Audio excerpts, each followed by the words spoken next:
bago ko pakilala sa inyo.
Parang leather ya. Ay, hindi leather. Yung isa, yung parang hiwa-hiwa. Hindi ko alam tawag doon.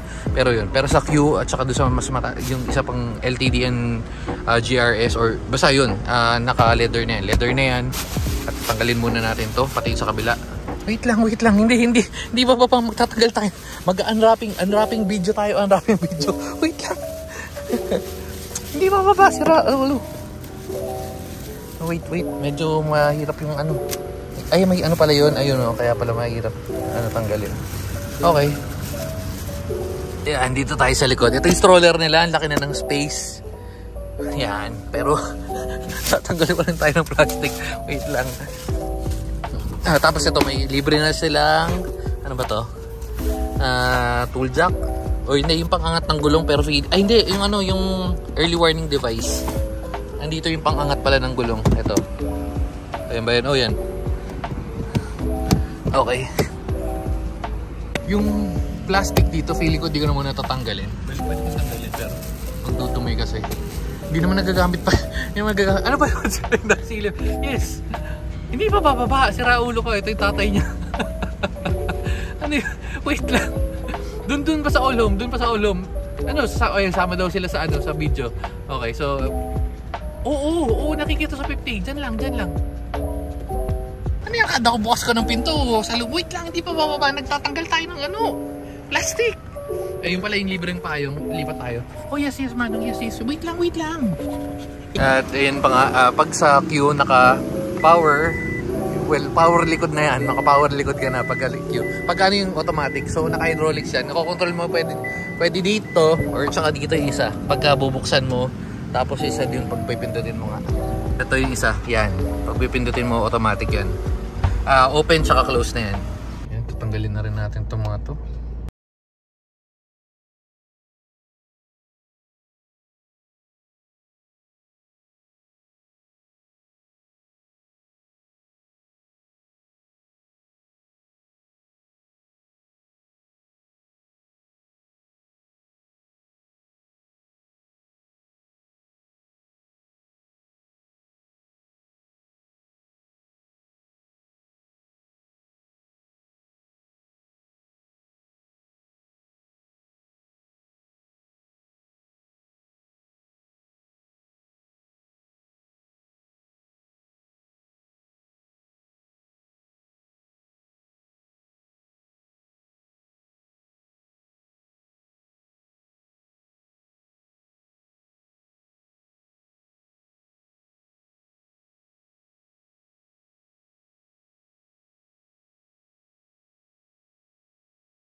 Sa inyo yung sa gilid. Una ito, power windows. Wait lang. Oh, yun daw, pakita daw. Tatlo na siya. Ayan, maluwag yan kasi dati isa lang talaga. Siguro dalawa, kaya dalawa pero 6 ka na sila. So going back, habang nagpa-pamper sila dun, power window na to sa lahat dyan. Tapos ito kaya nakalock kasi nga dapat 4 to 5 days daw yung sa tint yan para kumapit. Pero baka papalitan rin natin yan. Tapos ito yung unlock, tapos lock, centralized, tapos ito yung sa gilid yan, ito sa power window. Hindi siya automatic. Feeling ko may kinakabit pang module or kung ano man para yung pag nilock mo yung kotse automatic magfo-fold. Pero for now ito yung pang unlock. Tapos yan, yung syempre yung sa dito sa power window left right yan para makontrol mo. So dito naman kung may nakikita ka yan, yung pin na yan ay yung para sa assist pag may dumadaan. Ang mangyayari dyan, mag-iilawan yan. Tapos itong view parang 360 yan, click natin. So pag pinindot natin yan, view na yan, meron lalabas dito yan sa head unit natin. Pipindutin ko na, pindutin ko habang nagpapagalitan sila doon. So yan, pipindutin ko ulit yan, isa pa, balik na. So pag umatras tayo, i-press ko lang yung reverse. Syempre brake ka muna, tapos press natin sa reverse. Pag nasa reverse, makikita mo. So yung pang atras, tsaka yung 360 view, makikita mo na dito. Balik tayo sa parking, tapos handbrake. So ano pa yung bago? Dito meron ka syempre yung volume. Tapos ito yung toggle pagka mag-switch ka ng yung mga music, left, up, down, up yung next, yung down yung balik. Tapos yung hold, yung pag magpapalit ka ng mode N, pindutin mo natin yan, papalit lang yan dyan. Ayun o, so AM, FM, tas Bluetooth, or kung naka-CarPlay ka, yan. Tapos yung Siri, yung parang kung naka-connect ka, Siri yan, tapos tawag. And then ito hindi ko masyado paggamay, pero pag pinipindot natin, ito, yan o, pipindutin ko. And may lalabas doon sa dashboard, yan o, nakita nyo. Hindi ko pa masyado nakakalikot yan kasi nga ilang araw pa lang naman narito at bumabiyahe tayo. Medyo maingay kasi nagpa-parkers na sila doon. Tapos ito, yun o, muna daw. Pero bago tayo, papakita ko sa inyo. Tapos ito is, para saan na to? Hindi ko na matandaan. Babalikan ko kayo dyan, hindi ko malala. Ito importante rin to kasi ito yung lane assist. Yan, pagka press natin yan, may lalabas sa dashboard na, ayan. Oops. Yun o. Kung nakikita nyo yan, yung kotse na yan, yan. So, yung lane departure, ibig sabihin, ang gagawin yan, pag pinindot natin ulit yan, i-off natin. Pag maglilipat ka, lalo na sa nadaan ka, magle-left right ka, kung nasa lane ka, pipigilan ka ng kotse mismo. Kahit, basta, kumbaga hindi ka makakalipat, parang may pumipigil sa'yo para lumipat sa kabilang lane. Pag naka-on yan, so naka-off yan ngayon, para mapigilan mo yun, kailangan mo mag-signal light, which is dapat naman talaga. Pag lilipat ka, pag naka-on yung lane departure, pag nag-signal light ka, parang dinidisable niya yun. And then, yun, pwede ka na lumipat. Ito, hindi ko pa ito nagagamit. Nakita nyo naman, kaka-unbox lang, kaka-unwrap lang natin. So, meta-testing natin to sa mga susunod. Pero bago yan, baba na muna tayo. Tuloy na natin yung susunod. Grocery muna tayo saglit. Dumi, no? Okay, so third stop. Third stop pa tayo. SNR naman. Okay, hinahan lang natin to. Medyo malakas, hindi pala medyo malakas talaga pag na-on yan. So going back, yan, dito na tayo sa SNR. Kasi walang walang mga, walang yung mga binibili natin doon sa ibang grocery. Anyway, ibang kwento na yun. So balik tayo dito sa sa kotse. Okay, so dito naman, itong on or in auto, pag binuksan natin yan, sobrang lakas eh. Mag-a-adjust kasi siya sa init or sa temperature sa labas. Pero pagka ganyan, binababa ko na lang. Tapos ito yung naging problema namin noong una. Yun, pinagpapatay ko yan. Kapag kakuha namin, pinagpapatay ko lahat yan. Pinag-o-off ko yan. Kasi nga, yung nakuha namin, mamaya kakwento ko. Pero yun, pinagpapatay ko yan. Tapos ito lang nakatira. Yun,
Tapos ito yung isa. Okay. May ilaw na rin yun. Okay. Dito siguro yung medyo kakaiba na kasi una, naninibago nga ako nung nakuha nga natin to yan, tanggalin natin. Ito yung ginagamit ko pag magka-CarPlay tayo.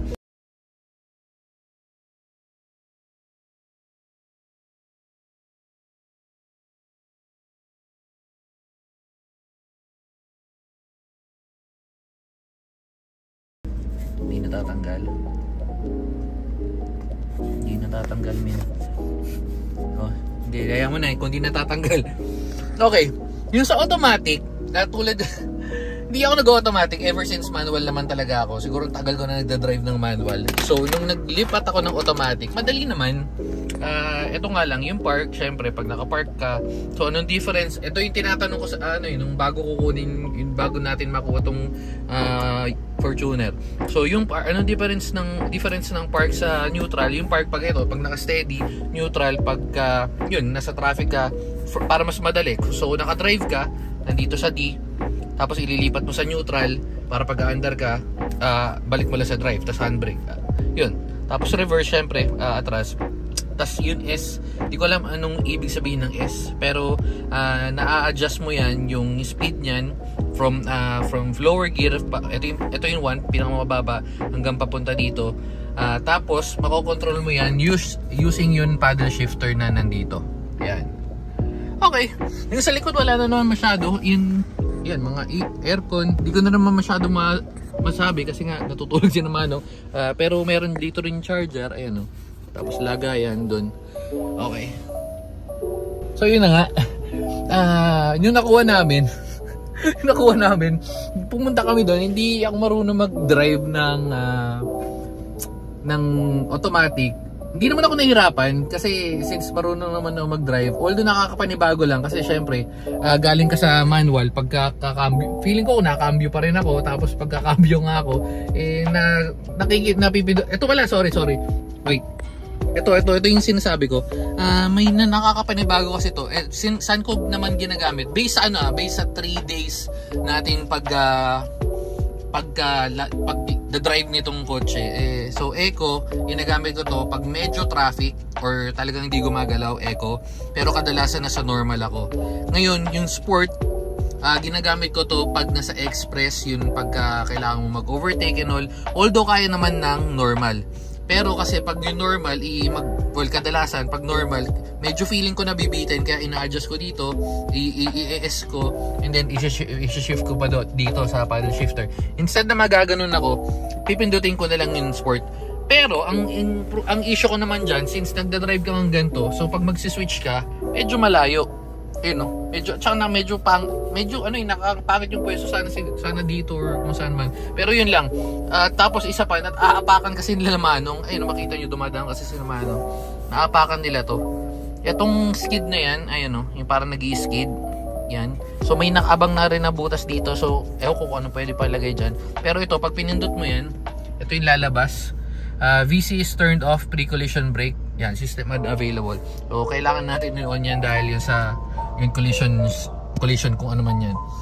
Okay, so yun na nga. So anong pinagkaiba kung magdadrive ka ng siguro pag galing ka ng manual, hindi ka na masyado maninibago, pero ewan ko, siguro sa akin yun nga, medyo mas mabigat siya since automatic naman siya.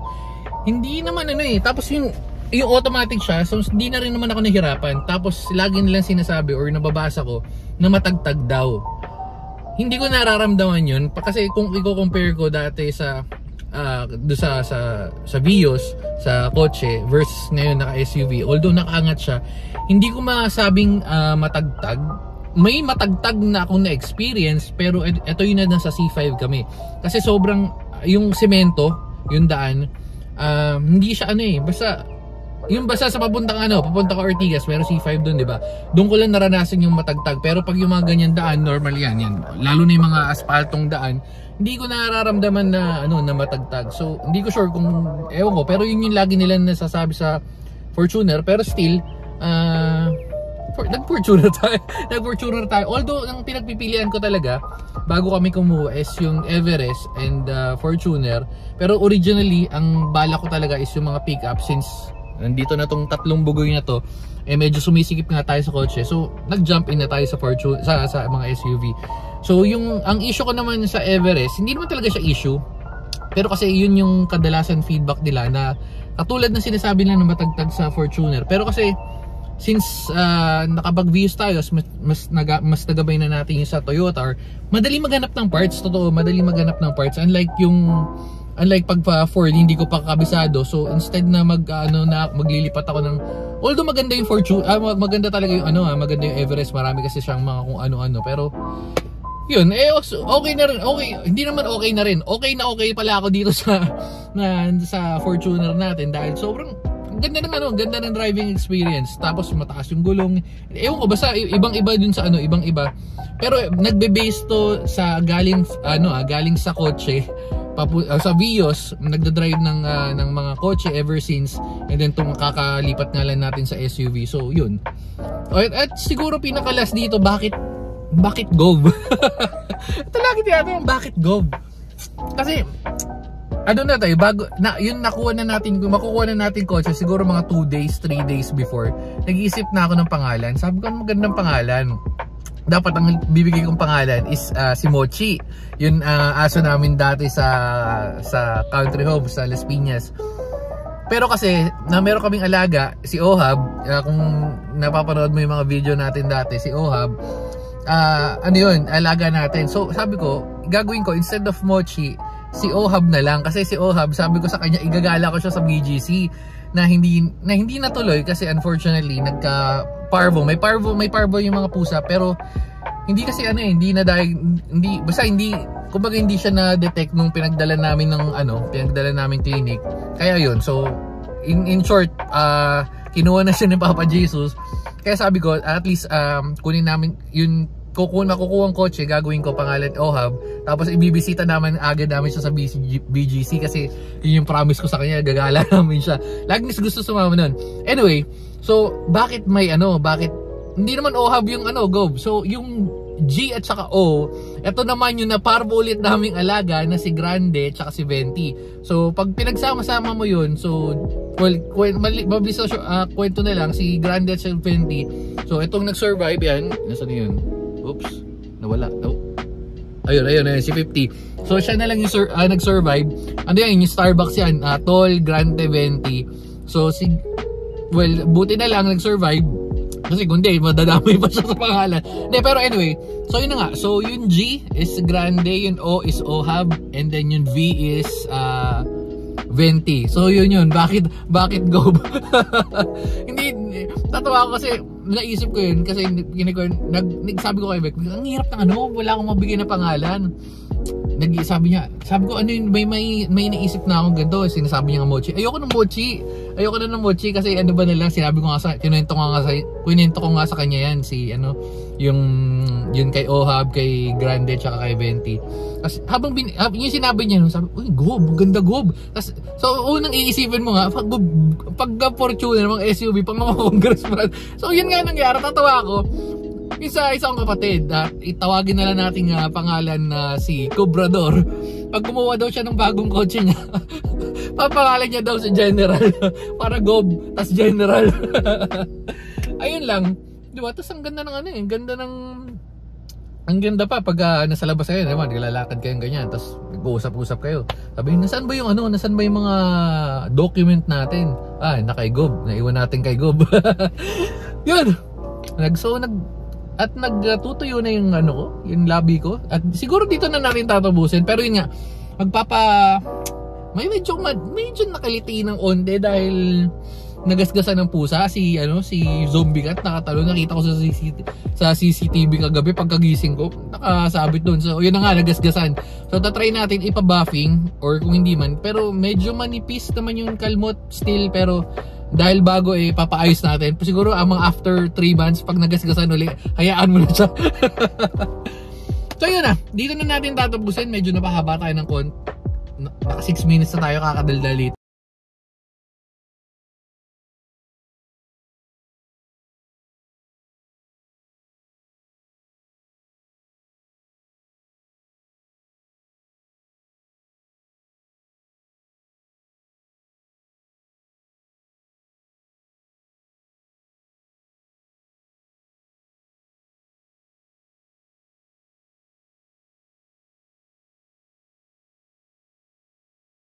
wait. At hindi ko pa natatanggal. Yan. Okay. So mapapansin nyo, you know, tatanggalin na muna natin. Wait lang.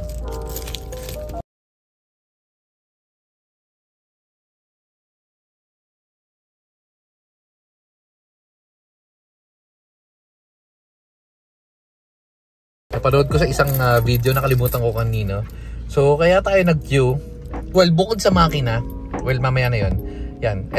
Ayun kasi yung logo, ayun kung nakikita nyo. Parang yung chrome, di ba? So yan yung chrome or parang trademark ng Fortuner. Kaya tayo nagganyan. Kaya tayo nag-queue. Kasi nga, yung queue is may mga...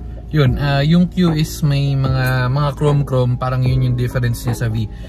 Pero higit sa lahat, yung Q kasi is nasa 2.8 na siya.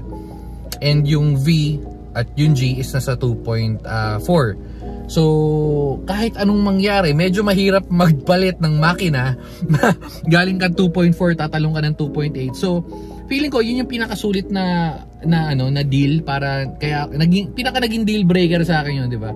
Kasi yung aftermarket, like yung mga head unit, yung mga ganyan, tsaka yung mga panel and all, mapalalagay mo yan sa GNV. Pero yung makina nga, hindi mo mapapalitan. Kaya sulit na sa akin yun. Tapos hindi na rin ako nag-LTD or yung 4x4 na yun, tsaka yung GRS. Hindi ko tanda kung GRS, so basta yung mas mataas pa doon, parang pinaka top of the line, 4x4. Hindi naman tayo kasi madalas mamundok or kung ano man.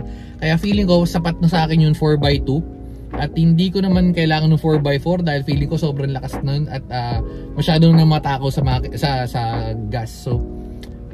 So parang sa gitna ako eh. Nasa sakto ako ng nasa ano siya, 2.8 pero hindi naman siya ganun kalakas. Or malakas na siya pero hindi rin naman siya ganun kahina na 2.4. Pero ang balita ko is, mga nababasa ko rin naman, yung 2.4 okay na rin naman yan. Pero wala, feeling ko lang mas trip ko yung Q. Kasi nga, eto, sa akin naging deal breaker is yung yung makina. Pero ang matindi na naging deal breaker kay Bekbek, pakita ko sa inyo.